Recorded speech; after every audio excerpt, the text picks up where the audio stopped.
नमस्कार, आप देख रहे हैं आजाद टीवी न्यूज 24 और मैं हूं आसमा आपके साथ। कांग्रेस नेता एवं पूर्व सांसद चौधरी विजेंद्र सिंह की सद्भाव यात्रा शनिवार को रेवाड़ी पहुंची। रेवाड़ी विधानसभा क्षेत्र में प्रवेश करने पर पूर्व मंत्री कैप्टन अजय सिंह यादव के नेतृत्व में इस यात्रा का जोरदार स्वागत किया गया।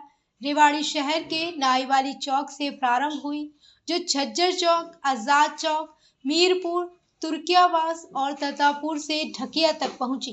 नाईवाली चौक पर वीर सिंह प्रधान तथा संजय प्रधान के नेतृत्व में यात्रा का जोरदार स्वागत किया गया। यात्रा के संयोजक पूर्व सांसद चौधरी विजेंद्र सिंह का फूलमाला एवं पगड़ी पहनाकर तथा छाया चित्र देकर स्वागत किया गया।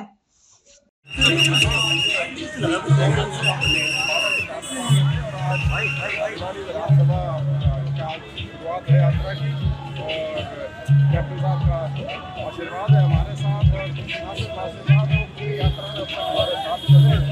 यात्रा रेवाड़ी जिले में आई है और जो लोगों से हमें यहाँ प्रेम स्नेह और यात्रा के प्रति समर्थन मिला है उसके लिए मैं पावर लगने का रेवाड़ी जिले का और सभी साथियों का बहुत आभारी हूँ। सद्भाव यात्रा क्यों हरियाणा में निकालने चाहिए? देखिए, हरियाणा का जो खासतौर पे जो ग्रामीण अंचल है सारा का सारा, उसका जो पूरा ताना बाना है वो छत्तीस बिरादरी के भाईचारे पर आधारित है और ये कोई आज का या 100 साल का नहीं, सदियों से चला आ रहा है और उसमें अब राजनीतिक अपना भय साधने के लिए उसके अंदर एक दरार पैदा करने का एक प्रयास हो रहा है।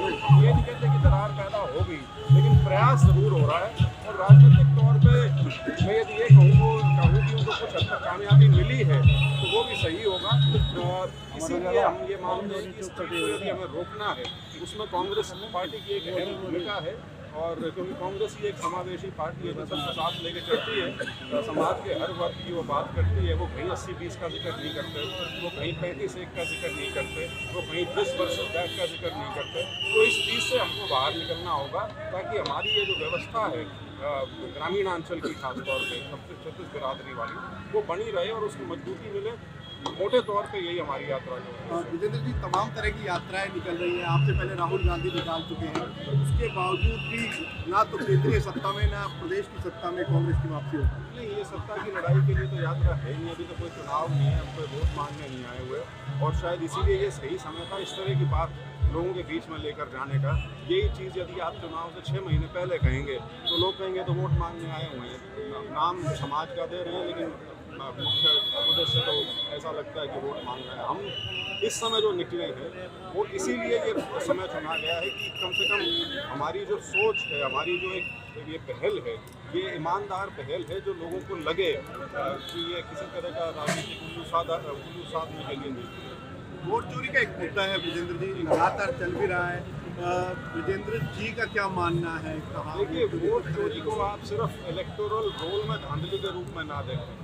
वोट चोरी जो है वो बड़े व्यापक स्तर पे हो रही है। पूरा जो इंस्टीट्यूशनल कैप्चर है, ये इलेक्शन कमीशन जिस प्रकार से बीजेपी का प्रकोष्ठ बन गया लगता है और उसके अलावा ये सारी चीज़ें जो हैं, चाहे वो ईवीएम का मुद्दा हो या इलेक्टोरल रोल का मुद्दा हो या टेक्नोलॉजी के माध्यम से लोगों की वोट काटी या बढ़ाई जा सकती है वो, ये सारी चीज़ें अब कहीं ना कहीं लोगों के दिमाग में घर करना शुरू कर गई हैं और उसमें खास तौर पर जो इलेक्शन कमीशन की भूमिका रही है उससे सारी की सारी जो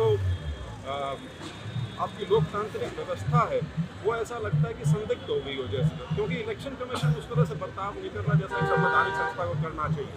ऑपरेशन सिंदूर में भी कल भी आपने एक बयान दिया था, क्या है पूरा मामला, क्या किस नजरिए से देखते हैं? वो तो मैंने एक फॉरेन पॉलिसी फेलियर के नाते कहा था कि ये जो इतनी विदेश यात्राएं हुई हैं, इतने बड़े बड़े सम्मान दिए गए हैं, बहुत ऐसा एक माहौल बनाया जा रहा था कि हम पता नहीं विश्व पटल पे कितनी महान शक्ति बन के उभर चुके हैं, लेकिन जब ऑपरेशन सिंदूर हुआ उस समय एक भी देश दुनिया का हमारे साथ खड़ा नहीं हुआ, एक भी देश। मैं खास तौर पर जिक्र करूँगा नेपाल और भूटान का, क्योंकि वो हमारे भाई हैं, वो भी हमारे साथ उस तरह से नहीं खड़े हुए जिस तरह से आप समय की उस घड़ी में उम्मीद रखते हैं। तो उस नाते ये था कि फॉरेन पॉलिसी के स्तर पर तो बिल्कुल फेलियर हो गया। 11 साल में जो अमेरिका को लगातार जिस प्रकार से उनको आने का एक प्रयास चल रहा था और उसने आपको मुस्कार दिया बिल्कुल एंड मौके पे आके, और अमेरिका हमारे देश की किस्तों में बेइज्जती करने लग रहा है। तो इसको अगर ऑपरेशन सिंदूर को उस नाते यदि आप देखेंगे तो आपको समझ में आएगा कि वो नहीं है जो बताया जा रहा है। जी 5 साल आपने भी भाजपा के साथ बिताए हैं, साढ़े चार साल। हाँ, क्या ऊपन हो गई कि साथ छोड़ना? नहीं, मेरी ऊपर तो बहुत पहले से शुरू हो गई थी, लेकिन जब आप पार्टी में होते हैं और नए नए सांसद बन के पहली बार जाएँ तो ठीक है, समय लगता है। लेकिन मैं जब सांसद बना तुरंत उसके बाद 370 और 35A वाला मुद्दा आ गया था, उसमें जो भाषण दिए गए थे मेरे को वहीं से तकलीफ होनी शुरू हो गई थी। उसके बाद किसान आंदोलन आ गया, उसके बाद अग्निवीर आ गया, फिर महिला रेसलर्स का मुद्दा आ गया। तो सारे वो मुद्दे जो हरियाणा के थे वो राष्ट्रीय मुद्दे बने हुए थे, और जो बीजेपी का उनके प्रति रवैया था वो मेरी बर्दाश्त से कम बाहर।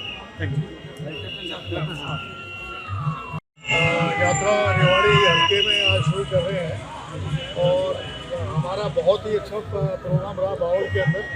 तो संदेश एकता का है, भाईचारे का है, और जो सरकार की खामियां हैं उसको भी उजागर कर रहे हैं। जैसे मनरेगा को समाप्त करने का काम कर दिया, 40-60 का रेशो कर दिया, जबकि स्टेट तो ये पैसा दे ही नहीं पाएगा। तो उसको तो एक तरीके से महात्मा गांधी का नाम भी हटा दिया और जी राम कर दिया।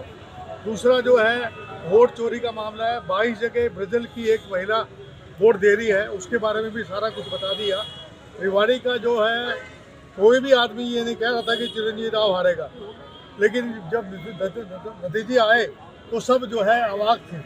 तो मेरा कहने का मकसद ये है कि इसमें भी कोई ना कोई राज है, कोई तकनीकी राज हो सकता है, कोई भी कुछ हो सकता है। दूसरा जो है जो समाज के अंदर जो विघटन हो रहा है, जो कभी कोई 80-20 की बात करता है, कोई अहीर नॉन अहीर की बात करता है, कोई जाट नॉन जाट की बात करता है, कोई पंजाबी नॉन पंजाबी की बात करता है, तो समाज के अंदर जिस तरीके से विघटन हो रहा है उसको समाप्त करने के लिए, और कांग्रेस का जो कार्यकर्ता जो बैठा हुआ था घर में, क्योंकि 1 साल से कांग्रेस में कोई भी बड़ा आंदोलन नहीं हुआ, तो ये जो यात्रा है ये कोई छोटी यात्रा नहीं है। 90 हलकों में जा रहे हैं, हर हलके के अंदर जो है नौजवान जो तैयार होंगे हमारे साथ चलेंगे, पैदल चलेंगे, तो हमारी जो संस्कृति है कांग्रेस की उसके बारे में पता चलेगा। यात्रा आज रेवाड़ी पहुंची कैप्टन साहब के हल्के में, कितना आने वाले समय के अंदर इसका बदलाव नजर आएगा? किस चीज़ का बदलाव? जो आज यात्रा यहाँ पहुंची, कितना असर पड़ेगा इस यात्रा का? इस यात्रा का बहुत असर पड़ेगा, लोगों में एक संदेश जाएगा, शांति का, एकता का, भाईचारे का ये संदेश जाएगा।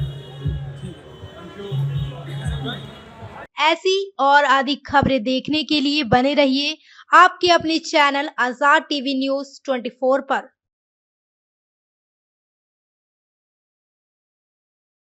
आपको पता है क्या, डेमीज ने अपना न्यू प्रोडक्ट लॉन्च किया है, टेस्टी स्पाइस लेमोना।